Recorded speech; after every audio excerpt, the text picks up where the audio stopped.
Olá pessoal, eu sou Anderson, professor de Geografia.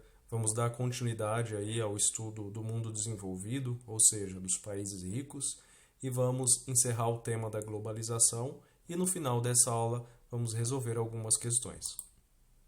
Segundo o Banco Mundial, em uma publicação de 2015, tem-se aumentado a expectativa de vida e a taxa de alfabetização nos países pobres, que são os países subdesenvolvidos. Nesses países, as pessoas têm conseguido, então, viver mais e também se alfabetizar.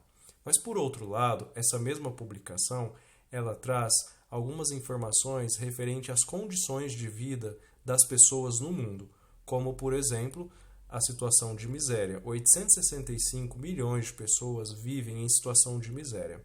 E temos aí outros dados como o acesso à água potável, o acesso ao saneamento básico e o acesso à assistência médica básica. Mais de 1 bilhão de pessoas não conseguem ter acesso a esses direitos. A situação de subnutrição também está presente na realidade de 870 milhões de pessoas no mundo. Ou seja, apesar de vivermos em um mundo globalizado, interconectado, com intensas trocas culturais e financeiras, ainda assim persiste uma situação de desigualdade socioeconômica. Vamos falar então desse quadro socioeconômico aí no mundo globalizado, continuando o tema do slide anterior. Então a gente observa o quê? Uma concentração de riqueza que mantém o poder nas mãos de poucos. O que isso significa? Que nós temos poucas pessoas com muito dinheiro e nós temos muitas pessoas com pouco dinheiro. Ou seja, uma imensa massa humana permanece excluída. Excluída de quê? De acesso a direitos básicos, como os que a gente listou, né? Por exemplo, no slide anterior, às vezes acesso à educação, à saúde, à habitação, transporte, e também essa boa parte aí dessa massa humana não participa de espaços sociais nos quais elas tenham poder de decisão. Então, os espaços de tomada de decisão são frequentemente aí, frequentados e estão nas mãos das pessoas que detêm uma concentração maior de capital. Tudo isso dificulta a possibilidade de profundas mudanças sociais. Então, uma vez que um determinado grupo se mantém nesses espaços de poder, dificilmente vai se ter mudanças sociais. No Brasil, nós temos aí cerca de 26% da sua população vivendo abaixo da linha da pobreza. Isso representa aí cerca de 54, 55 milhões de pessoas. Vamos observar nesse mapa a proporção de pessoas abaixo da linha da pobreza. Nós temos aqui embaixo a legenda e a gente pode observar que nos estados da região norte e em alguns estados da região nordeste, nós temos mais de 45% da população desses estados vivendo em situação de extrema pobreza. Por outro lado, a gente observa nos estados da região sul e no estado de São Paulo, nós temos menos de 15% da população desses lugares vivendo abaixo da linha da pobreza. Ou seja, mesmo dentro do nosso país, é possível constatar a imensa desigualdade social. Continuando esse assunto, nós vamos falar agora dos aspectos positivos da globalização e nos outros slides falaremos dos aspectos negativos. As instituições financeiras e as transnacionais, elas seriam aí capazes de promover o desenvolvimento dos países pobres e também trazer a geração de empregos. Ou seja, uma empresa americana que abra uma filial, por exemplo, no Brasil, na Argentina, em qualquer outro país subdesenvolvido, ela estaria aí gerando empregos, certo? As empresas transnacionais, elas aqueceriam aí a economia desses países pobres, pois também comprariam produtos e serviços dessas nações e também pagam ali nesses países os seus impostos, né? Nós temos aqui nessa imagem uma empresa do ramo automobilístico, né? Uma empresa italiana, é a Fiat, que fabrica automóveis no Brasil, tanto para abastecer o mercado interno brasileiro, quanto para exportar para outros países da América Latina. Provavelmente, essa empresa italiana ela deve comprar, por exemplo, materiais de escritórios de empresas brasileiras. Então, isso que seria a compra de produtos e serviços dessas nações. Por exemplo, linha telefônica, né, que é um serviço, né? Os planos telefônicos dessa empresa são comprados aí também de empresas, de repente, brasileiras ou até de outras transnacionais, certo? Essas empresas transnacionais também qualificariam a mão de obra, uma vez que elas investem também no treinamento aí dos seus colaboradores. Continuando aí os aspectos da globalização, vamos falar agora dos aspectos negativos. A globalização ela é controlada aí por países ricos, né? Inclusive é esse o título, né, do nosso módulo que a gente está estudando, né?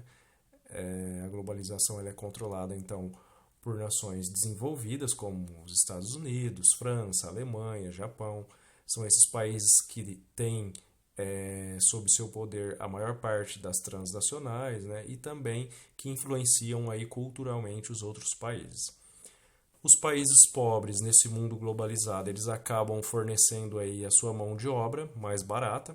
Isso é motivo, inclusive, da migração de muitas empresas de países desenvolvidos para países subdesenvolvidos e também fornecem a matéria-prima. Como a gente pode ver nessa foto aqui embaixo, nós temos minério de ferro. O Brasil é um dos maiores exportadores de minério de ferro. No caso, por exemplo, essa matéria-prima é exportada para a China e lá eles constroem trem, por exemplo.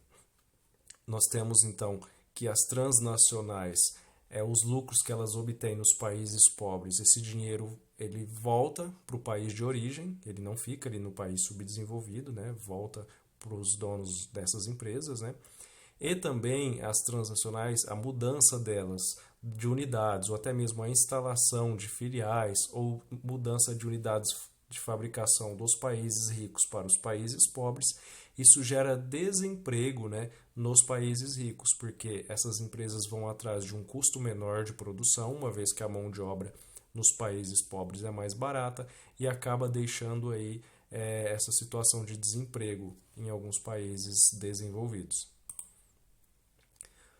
As transnacionais elas chegam nesses países pobres e elas levam à falência diversas unidades aí, diversas pequenas empresas nesses países, porque essas pequenas empresas elas não têm o mesmo capital, o mesmo poder de investimento que se tem uma empresa transnacional, então elas acabam falindo. Esse processo aí de globalização ele amplia a dependência dos países pobres, que eles acabam ficando dependentes dos países ricos em questões como tecnologia, investimentos e conhecimento. A exemplo disso, nós podemos citar, por exemplo, as marcas de celulares que nós temos aqui, que nós utilizamos aqui no Brasil. Boa parte, né, dos equipamentos de smartphone, embora às vezes sejam até fabricados no Brasil, mas são de empresas transnacionais, né? Há empresas americanas, empresas coreanas, né?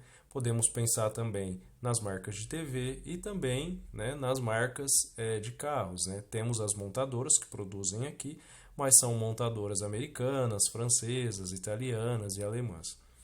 Temos também como consequência aí da globalização o aumento da dívida externa, principalmente dos países pobres. Temos os impactos ambientais advindos da instalação dessas transnacionais nos países pobres. Muitos dos países pobres eles não têm uma legislação de proteção ambiental e quando tem, essa legislação ela não é, digamos que, ela é insuficiente, né? Ela não é capaz aí de proteger integralmente o meio ambiente. Nós temos também como consequência aí da globalização a redução da diversidade cultural. Podemos tomar, por exemplo, a indústria cinematográfica, que é liderada aí pelos Estados Unidos e por alguns países da Europa, como a França, por exemplo. Através do cinema, esses países aí disseminam hábitos, comportamentos típicos do local onde acontecem essas produções e que acabam influenciando aí a cultura de outros países, né, do mundo, certo? Vocês podem acompanhar esse conteúdo na página 256. Pessoal, nós vamos agora procurar fazer uma resolução de atividades, certo? Vocês podem ir até a página 211 da apostila de vocês, nós vamos resolver essa atividade. Olha só, vamos lê-la. Cerca de 75% dos investimentos mundiais em pesquisa e desenvolvimento são feitos por empresas. Observe mais informações sobre o tema no infográfico a seguir e responda as questões. Nós temos aqui um mapa mundi e temos as informações de investimento em pesquisa e desenvolvimento. Na primeira legenda, nós temos a porcentagem do PIB gasto em pesquisa e desenvolvimento. E nós temos aqui na segunda legenda a porcentagem dos gastos em pesquisa e desenvolvimento feitos pelo setor privado, indicado na cor verde. Aqui pergunta-se, quais são os países que mais investem em pesquisa e desenvolvimento? O que vocês acham?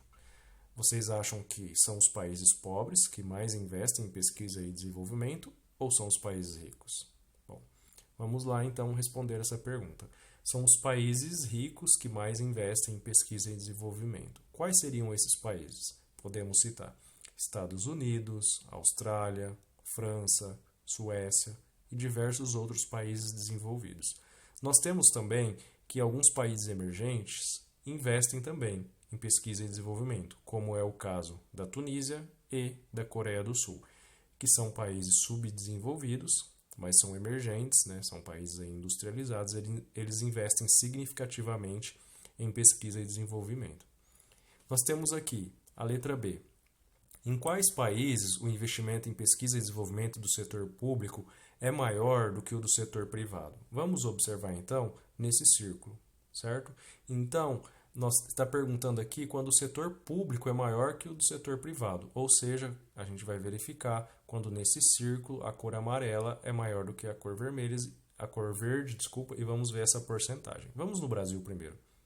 Nós temos 47% do investimento em pesquisa e desenvolvimento no Brasil sendo realizado pelo setor privado, ou seja, restou 53 para 100, né? Então, o Brasil é um desses países em que o setor público é o maior investidor, com 53%.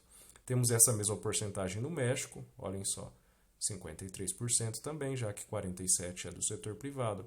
Na Argentina, 31% do investimento é feito pelo setor privado, certo? Ou seja, nós temos aqui que 69% é realizado pelo setor público. E temos aqui também na Rússia uma grande porcentagem aí de 73% dos investimentos sendo realizado pelo setor público. Agora, essa atividade aqui na página 220. Vamos ler, é a atividade 3.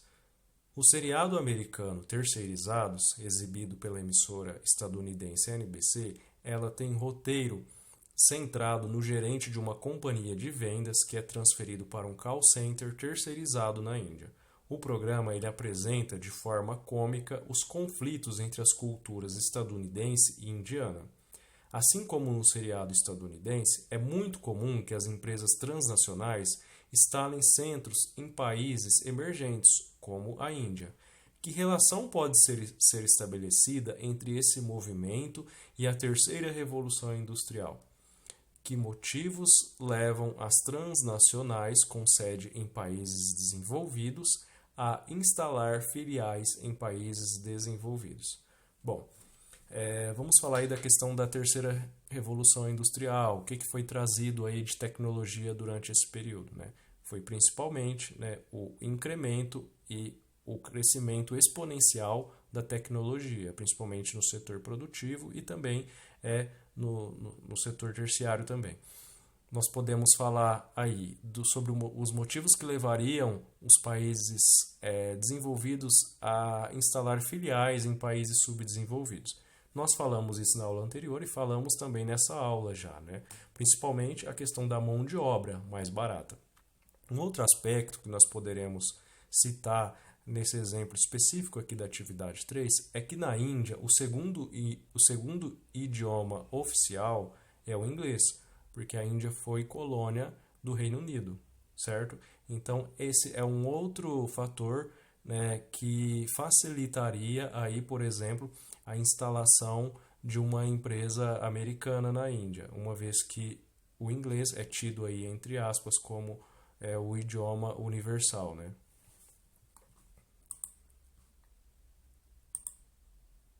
pessoal, na próxima aula nós continuaremos com a resolução de algumas questões.